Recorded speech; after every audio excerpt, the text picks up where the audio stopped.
Have you been thinking of writing a book or being in a book, but some things are holding you back? Today, in this episode, I'm going to cover the 5 myths that you've been led to believe that is stopping you from being an author. Hello, lovely dynamic women, and welcome to the Dynamic Women podcast. I'm Diane, your host. And yeah, today we're going to talk about those 5 myths that you've been led to believe that is stopping you from being an author. And the reason why I want to cover this is because I keep meeting people and they are so impressed that I've put out 4 books of my own. I've been in maybe 5 or maybe 6 now books that other people have produced or published, and it's not that hard. And in the beginning, I felt it was hard.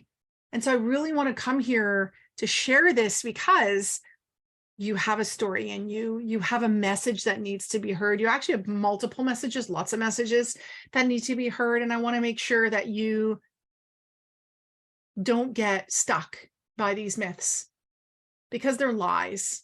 They are not the truth. And I'm going to tell you what the truth is, and I'm going to give you the solution as well. So the first one is myth number 1. You're not famous and you don't have a big network, so you shouldn't write a book.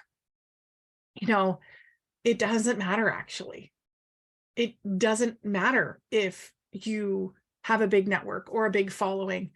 If you're trying to get prepaid to write a book, then yes, you need a platform, meaning you need a lot of people who will buy the book once it is published, so that the publisher, whoever takes you on, is guaranteed that you are going to be getting the sales that they're really needing to be able to pay you for it.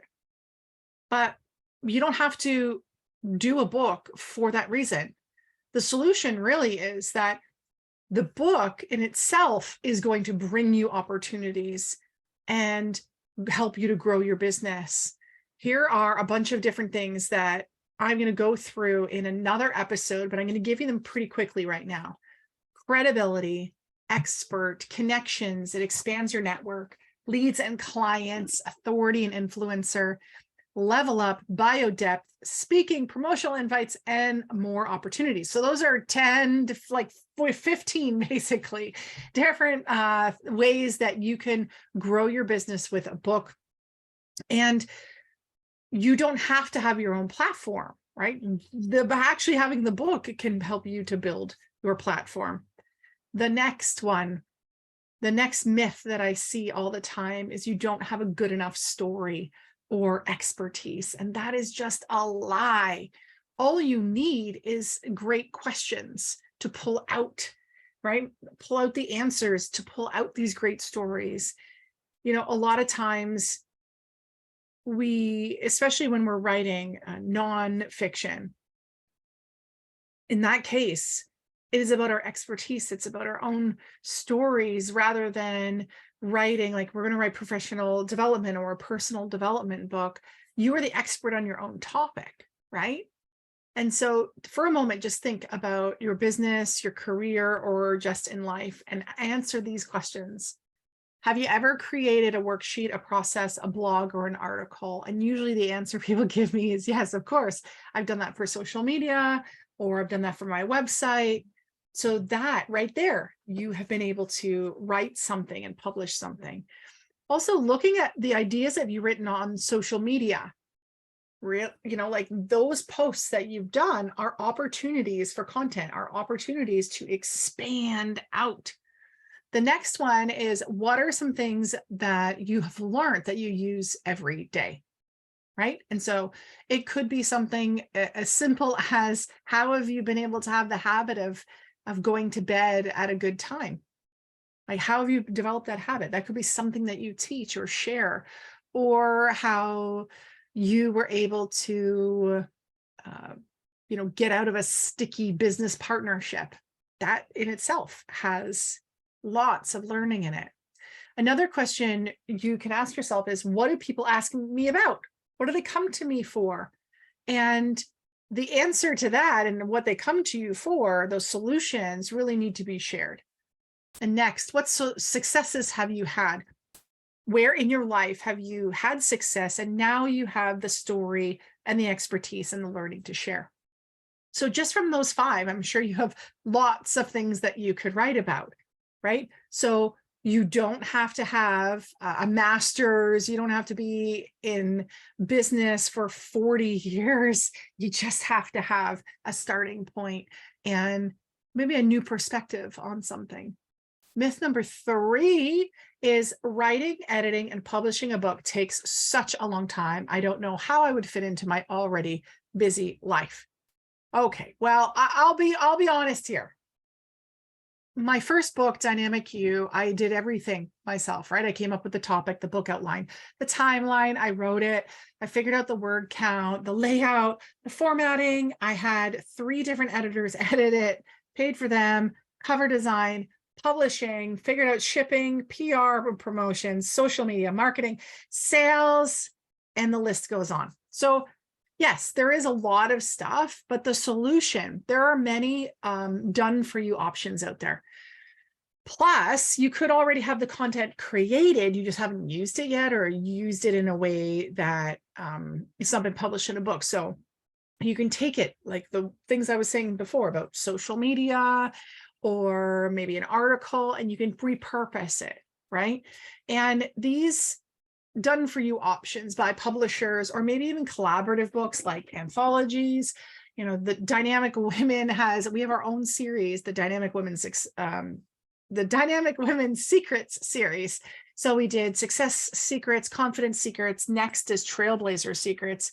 You know, you could be part of one of these collaborative books where all you do is you write your little piece that goes in the book, and then they take care of everything else for you, right? So that makes it doable.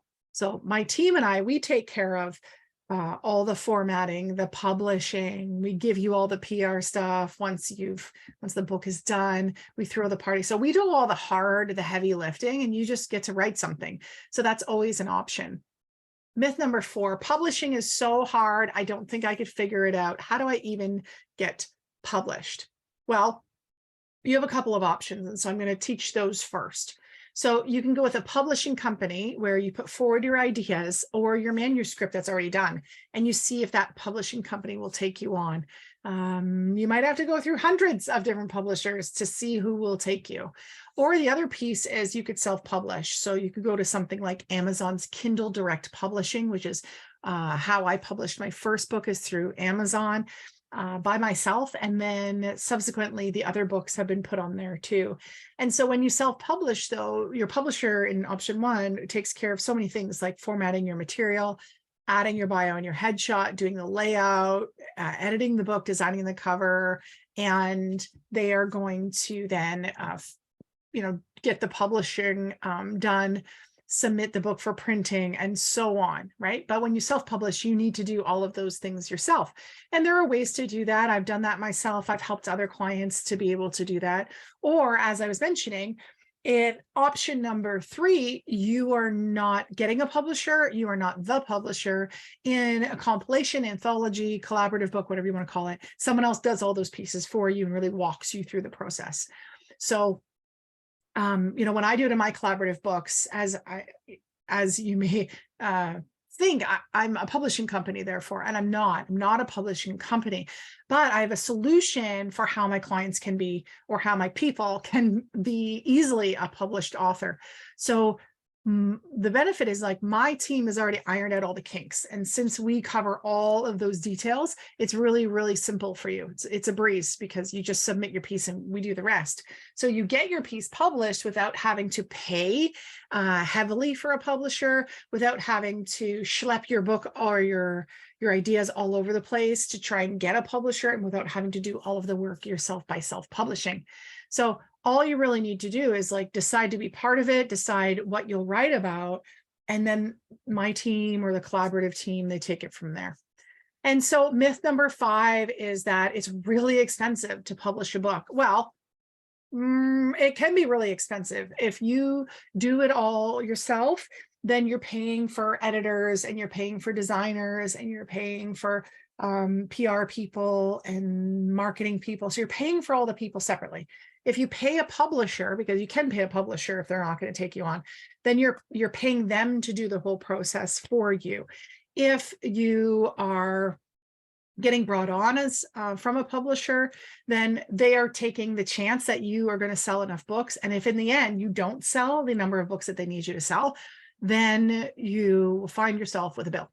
So instead, for the whole it's expensive thing, when you join a compilation, an anthology, a collaborative book, whatever, and they're doing everything for you, yes, you are investing in that because they're doing all the work for you. However, without it being a solo book, a book that's just you, you're going to share the investment with the other authors, which takes away a lot of the risk, right? Because it's not just you trying to sell the book, everyone will be selling the book.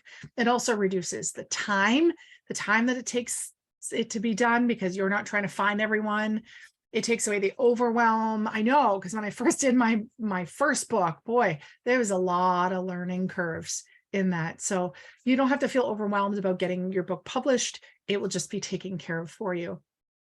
So I know a lot of you listening right now are going to think, great, I'm not going to fall into those 5 myths. I'm going to put my book forward and, maybe you'll go and self-publish. And for those of you who are thinking, well, I like that collaborative idea, like the idea of someone else doing it all for me and a smaller investment of time, energy, and resources. If you want to know more about that, we'll make sure we drop the link in. We do have a few spots left in the Trailblazer Secrets books, or book that is coming out in 2023. So if you are interested in that, please check the show notes. You'll want to know if you can still be part of it and then put your application in or reach out to us. I'm also happy to answer any questions you have. You can go to Diane@DianeRalston.com, send me an email, and I will talk to you about it if you need to. Okay. But the key thing is, don't let someone else's myths or society's myths, false truths, be the thing that holds you back. Your story is important. Your expertise is really important. And it's really crucial to get these things out there because, like, how many people go through life wanting to do a book and don't ever get the chance?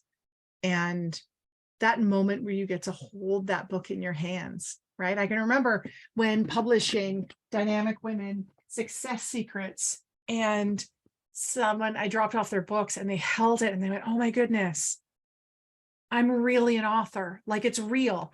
And to look at the book and to see their photo on the book and to open it up and to see their story or their whatever they're teaching in the book, they said, wow, like I'm really an author. And then that moment where they autograph their piece and they give it to someone, or they sell that book and they hold that money in their hand, that is such an amazing experience. And having a book can open up so many doors. And so that's what I'm actually going to talk about in my next solo episode of the Dynamic Women podcast, are the 10 plus benefits of having a book. And if you already have a book, it's a great one to listen to because it can help you to know if you're optimizing the opportunities and the benefits. And if you're thinking, maybe you're on the fence or you're thinking about putting out another book, then I encourage you to listen to that episode because it really is it's going to go through the different ways that you can use it. I'm also going to be talking about how you can get off to a fast start with your book. And I encourage you to write us a comment and let us know what you thought of this episode. Don't forget to hit subscribe, right? You don't want to miss out on any of our episodes. Plus, share with a friend. Share with a friend who you think is maybe sitting on the fence with a book and needs a little push over the edge. So until next time, everyone, stay dynamic. Bye.